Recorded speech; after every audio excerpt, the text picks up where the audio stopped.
We're here with Millstar Nashville recording artist Outshyne, Jason, Josh, Matthew, Casey.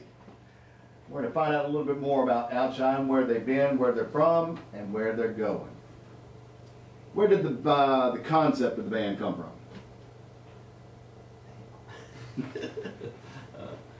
from? It basically came while I was sitting around playing acoustic, just sitting around at parties, fires and stuff like that, and he started playing a good bit, and me and him got to talking, and he said he wanted to try a country act, and so we got talking to Smiley and Josh and another buddy of ours, and kind of started playing around with it, just seeing what would happen, and that's basically where we came from. Well, we've all kind of known each other, me, these two guys, and that guy right there. We've known each other for years. You know, we'd always played, you know, in like rock bands and stuff all through school, and you know, later on down the road, I think these two guys right here were hanging out some, and I get this phone call one day that they wanted to start a country band, and I was kind of like, country band? Okay. But anyway, we all just got together as a group of friends, you know, just jamming, playing music, whatever. And I don't think we ever really intended for it to go anywhere, but I think once we realized that, you know, we could actually get out there and play music and do it as a living, you know, it kind of grew into something, you know, a lot more than what we ever thought it was going to be. And now here we are, you know. So that's pretty much where it came from. You know, just a couple of friends that just wanted to, you know, play some music. A lot of bands go through transitions throughout your career. You talked about a band member that was, you know, in the band before. Have you made any transitions with band members, and who were those transitions? Yeah, we made one. Casey, he's our newest member. We had another guy, his name was David, he played, and then when he went away, we had to pick up somebody new, so this guy was a perfect fit for us. Now, when you made that change, did that change your sound, enhance your sound, or were you able to continue what you had mapped out? I think we kind of changed our sound with our second album, because if you listen to our first album compared to the second, I mean, it's a lot more radio friendly and stuff like that. I mean, it's produced by, you know, some of the bigger producers and stuff, so it's like it is a lot different sound, I would say. But as far as the sound changing, yeah, I mean, his style is totally different from the other guys, so it does. All right, Jason, you guys have all been together for a while, for a long time. How did the name Outshyne come out? Well, we was playing our first show on a friend's back porch, and we just put a bunch of names in a hat and pulled one name out, because I said I wasn't going to play the show unless we had a name to go out to, so we pulled a name out of the hat, and that's what came out, and we've been that ever since. Now, who put in the name Outshyne? I really don't know. The name that stuck with you. Now, I'm going to ask you, what other questions were in the hat? I mean, what other names were in the hat? Camouflage, yeah, camouflage, double wide. I can't remember any other ones. Headlong. Headlong, yeah. Well, with those names being said, I'm glad y'all chose Outshyne. Get that moment that this is the beginning of something that's going to change your lives. You know, you said you started playing on somebody's back porch, and now you're doing, you know, over 250 shows a year. A lot of things in transition. When was that moment where you're like, all right, this is something that's going to be big? Well, I would say probably for me, I don't know about the rest of the guys, but I think for the time I think it was going to change our life was when we had to quit our jobs to actually go and play music full time, you know, and do it for a living, because I was like, oh no, you know, maybe. It's pretty scary. It was pretty scary. I was thinking, man, am I going to be able to pay my bills? You know, am I going to be able to, you know, buy bacon, you know, beans and stuff, you know? Now, what did everyone do before the jobs you had to me, quit? This guy, we used to work at a box plant. He worked there with us for a little while, Jason, and Josh, he worked at Lowe's and a bunch of other places. Oh, actually, like, yeah. Homes. I don't know what you did. We worked at Burger King when we But was all young. of us worked at Burger King at one time, you know, together. Jason was the manager. You were the drive-through guy. He was the cook. I was the porter. I was the guy that cleaned the grease vats, you know, cleaned up at night. And it was pretty crazy. Had a little team there.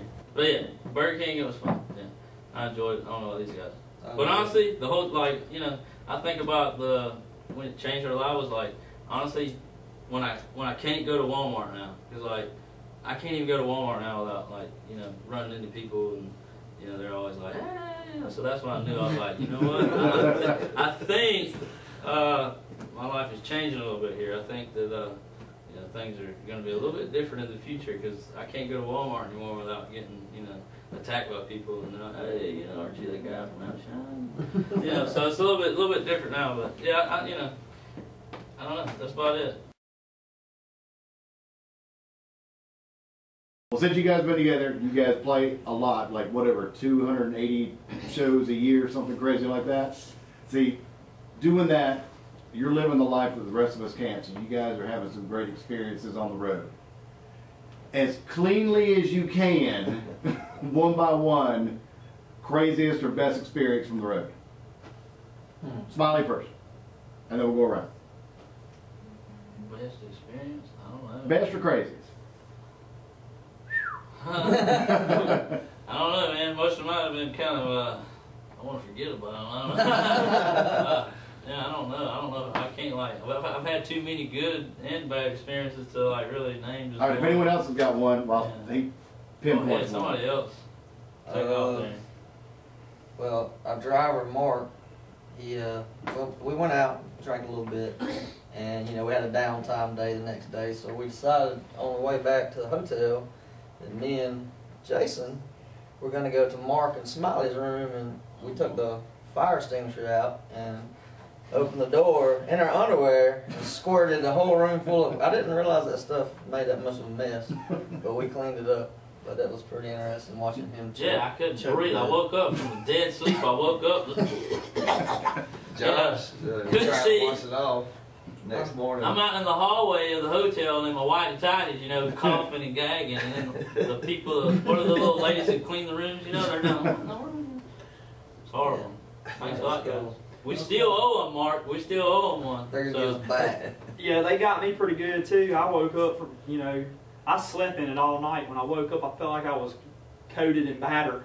Yeah. See, I woke up and I was like, why do I have stuff all over my arms? It don't wash off. It doesn't wash off. It's like when you get it wet, it turns into like sticky crap or something. I don't know. It's pretty sticky. Not to mention, I fell asleep with a handful of cookies in the bed with me. And I rolled around on them all night long. So I had like fire extinguisher dust and cookie crumbs just all over me. You know, it was good times though. You know. I'm just glad the security cameras wasn't on in the hall if they didn't have any, because that's probably why we didn't get in no trouble. They're probably laughing at us too. Is that the one I took all the light bulbs out? I don't know. No, that was a different hotel. Getting to hang with Coolio was pretty cool. Yeah, our driver. Mark, come on in, man. Come on in here, Mark. Mark. Come on in, Mark. Come on and get a shot. Listen, this is our bus driver. This is our first guy. Come on in here, Mark Love. We're gonna bring up some good Oh, stuff here. yeah. Anyway, this guy has an annual bonfire Year-end down at his party. farm, and we were like, you know what, we're going to go to this thing and see what it's all about. So we went to Mark Love's bonfire party. Everybody's having a good time, you know, drinking whiskey. You know, drinking whiskey. Well, I mean, when you're from a little town and there's nothing to do, and everybody, you know, is kind of country people, You're drunk. and you get drunk, you want to shoot guns for some reason. So anyway, this guy and a couple other people had their pistols and damn AK-47s and AR-15s out at 4 o'clock in the morning, just blasting nothing but trees. Bah, bah, bah, bah, bah, bah. I was like, God, man. And anyway, next thing I know, I hear, oh my God, he's shot. No, somebody gotta come running up to you. They're like, hey, you got a belt? No, they didn't ask me for a belt. I walk up and Mark Love's like in a panic, and guys on the ground holding his leg. Well, apparently there was a little bit of an accident. A little mishap with, you know, with the whole gun situation. Gun safety went out. Anyway, the guy ended up, he got shot through his leg. Well, everybody was standing around panicking. Well, I decided I was going to be like the medic, See. MacGyver, Dr. Quinn, medicine guy. Or some crap. So anyway, I take my belt off and try to make a tourniquet on this guy's leg with my belt. The guy's okay. But Did you get your belt back? I how did this situation happen? Is what you're missing though. Well, All right. What happened? The guy shot the gun and thought it was empty. Handed it back to He Mark. said it was clear. Told Mark the gun was clear. Well, anyway, Mark went to, holster his pistol, and the gun went off and shot me right through the leg. Right through the leg. Bada bing, right? It went in there and came out here, right through there. So don't mess with our bus driver, he'll shoot you, man. Yeah, don't mess with him. How many people have you shot? He's so awesome. He's so bad he'll shoot you on accident. But yeah, anyway. What was the decision to go from rock to country? We decided to do that because I was, at the time, we'd all played in the rock band. I kind of got out of it and they were still doing it. And I don't know, I just grew up listening to like southern rock and country music, and I was more, I don't know, I told myself I was growing up a little more and I was getting more into stuff I could relate to, you know, instead of just music. But I think that after that, that's when we kind of decided to do the country thing, because I mean, the money was better. I liked it better as far as singing it, and it was just, I don't know, it was a whole lot more fun. Just got through shooting your first video, Moonlight Crush, professional made video. What was that experience like going through the whole making a music video? It was different. I've never been a part of anything like that. I think we all had fun doing it. I mean, it took all day. I mean, we didn't finish till like 5 in the morning. Yeah. But we had some night shots, and day shots were fun. We got to see some places in Nashville. You got carrying you around, We got to carry Smiley around. And Smiley It didn't make a video. had to jump in the pool first. We had a pool scene, and he didn't even get a shot in the video. That's horrible. Yeah.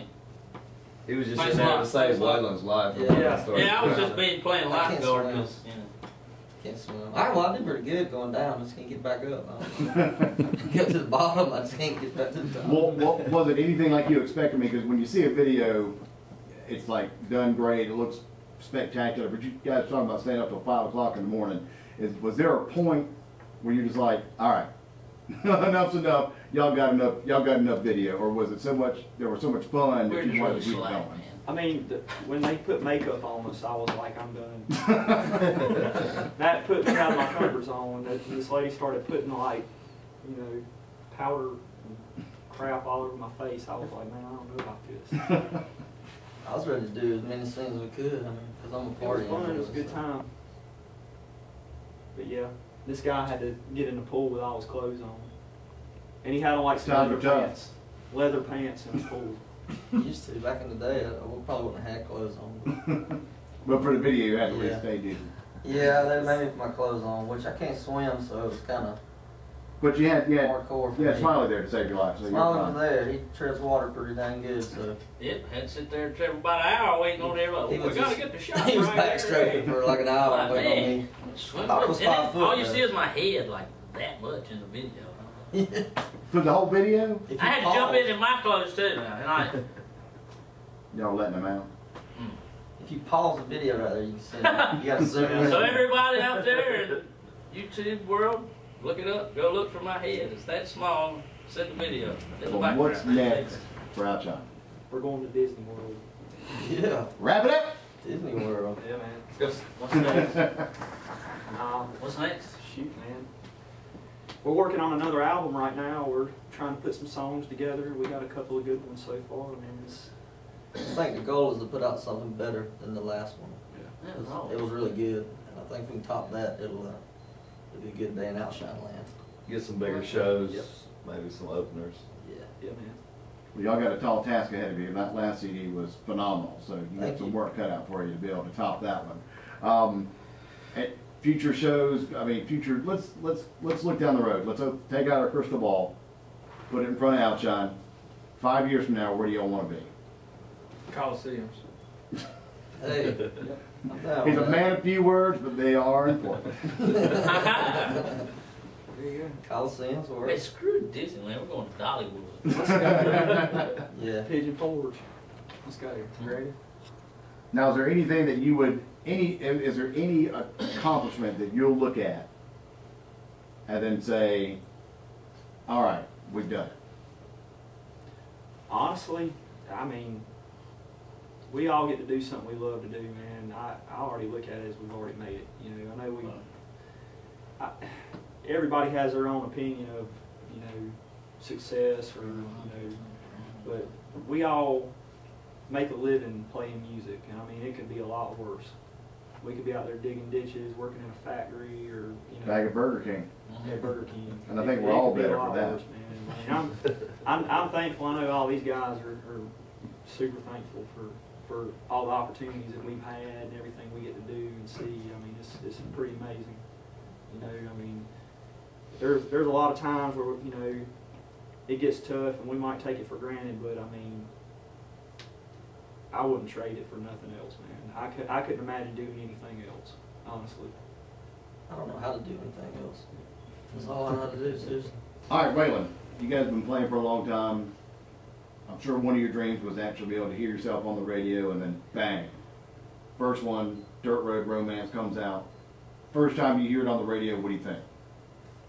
I don't know. I try not to get too excited about things because I work myself up a lot, but I mean, it was really exciting. It really was. It kind of showed all the hard work really paying off. I mean, you can see, you know, we progress a lot more with things. So it was a good feeling, man. And then the second time, and then it really kind of hit me. The first time I was kind of, I was like, on the radio? Making sure it was for real, but yeah. Yeah, we got a feeling, great yeah. record label that's got a great radio team behind us, and they're playing us everywhere. And we were lucky enough to meet John Marks, and he's really helping us out. And they're playing, well, they're fixing to be putting Moonlight Crush in full rotation, so it's gonna be great. Yeah, man, we got like a super good radio team behind us. Thanks to, you know, Tommy and Jimmy at Millstar, and they're pushing the heck out of us, and they got us, you know, where we're at now, and we're doing really good. And we were lucky enough to meet John Marks from the Highway, Sirius XM, and they actually let us come in and play for him. We did an acoustic thing, and kind of made a good relationship with him, and hopefully, you know, things will, you know, progress there. And I think Moonlight Crush is full rotation now or something at the Highway, and hopefully more things to come at the Highway, we hope. And yeah, we've just been lucky with radio, man. It's doing good for us now, and hopefully with the help of all of our fans, you know, they'll keep calling and requesting, and, you know, getting the songs, you know, played. So yeah, we've been doing good with radio. I'm sure you got some people you want to thank, so just go around the room, y'all shout it out. Thanks to whoever you want to. Oh, am I going first or something? Well, I'd like to give a big thank you to Palmetto Moonshine here. This was for all the help, and we appreciate you. Big thank you to Millstar Entertainment for, you know, getting us where we're supposed to be, and you know, big thank you to The fans. Thank God, yeah. Oh yeah, fans. parents, Tommy, Jimmy, Roger, these guys for giving me an opportunity to play with them, and Mark Love and everybody else who's ever had anything to do with Outshyne. Thank you. That's mine. The fans, God, Millstar, everybody at Millstar for pushing us and making us where we are right now. So, and the fans, man, I love the fans. I'd like to thank God and all our wonderful fans that we have, that y'all are the reason that we get to do what we do. If you guys want to buy our music, coming to shows, I mean, we wouldn't even exist. So I mean, and I want to thank radio for playing our music. Yeah. Sirius XM, the Highway, Palmetto Moonshine, they rock. They give us good moonshine. We like this stuff. It's awesome. It's really good. You should try it.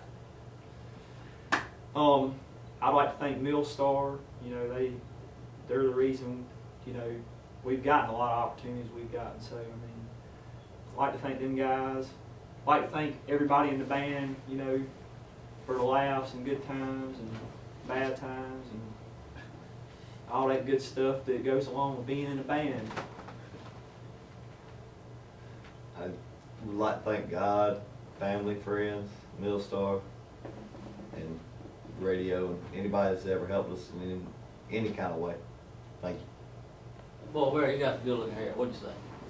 He wants to thank what's that stuff that Palomar you gotta use? You asked with your eyes. What is that damn? What's that shape? Head and shoulders. Yeah, Head and Shoulders. Head and shoulders. He wants to thank Head and Shoulders. Head and Shoulders. Or Well, we also need to Tresemme. thank Chip Matthews, Yeah, man. producer, Chip. everybody in Nashville. Jeff Hell, we like to Steele. thank Alan Cook, well, you know, all them people up there in Nashville helping us out. Word. Yeah, our radio team, Radio team. really got to thank them, because without them we wouldn't, you know, be anywhere we're at right now. But really thank them, radio team. Who else? We gotta thank our families for allowing us to be able to do this. Yep. 'Cause, Yes. We're not home a lot, and we miss them a lot, and I'm sure they miss us a lot too. And they've been our, you know, backing for a long time, you know, helping us out. So we definitely gotta thank family. Yeah, we'd also like to give a big thank you and a shout out to Billy Block. He's been like super nice to us ever since we started coming to Nashville. Really good dude, and we like him a lot. And, Yeah, he's helped a lot in ways that, honestly, we've got to do a lot of things because of things he's did for us. So we really appreciate him supporting us, and we want to support him, and keep him in our thoughts and prayers. Get Well, well, Billy. Billy. Go Buckeyes. Just a couple of good-looking dudes sitting on the couch here. The Moonlight Crush. Tell me what that's about. It was a great experience, man. It was real different. I've never been a part of anything like that. And we went around a bunch of different places in Nashville. And damn it, Tommy. Here's Casey doing James Vanderbeek off Varsity Blues. Playing football at West Canaan may be your dream, Dad, but it ain't mine. I don't want your life. For a professional video with Moonlight Crush, what was that experience like? It was a fun experience, man. We got to travel around to different places in Nashville. Went to a bar where there was people in there and they played the song.